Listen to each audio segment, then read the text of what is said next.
துட்டன் காமுனின் கல்லறை. இது பார்த்தீங்கன்னா இன்னைக்கு வரைக்கும் வியக்க வைக்கும் தொல்பொருள் கண்டுபிடிப்புகள்ல ஒன்று.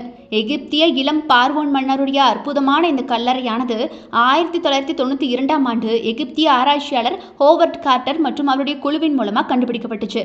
துட்டன் காமுன் கிமு 1332 பார்வோனா இருந்திருக்காரு. தன்னுடைய 9 வயசுலேயே இவர் இறந்து போயிட்டாரு. இளம் வயசுலேயே ஏற்பட்ட இந்த திடீர் மரணம் காரணமாக இவருடைய கல்லறை இருக்கு இல்லையா, இது அவசர அவசரமாக கட்டப்பட்டுச்சு அப்படின்னு சொல்றாங்க.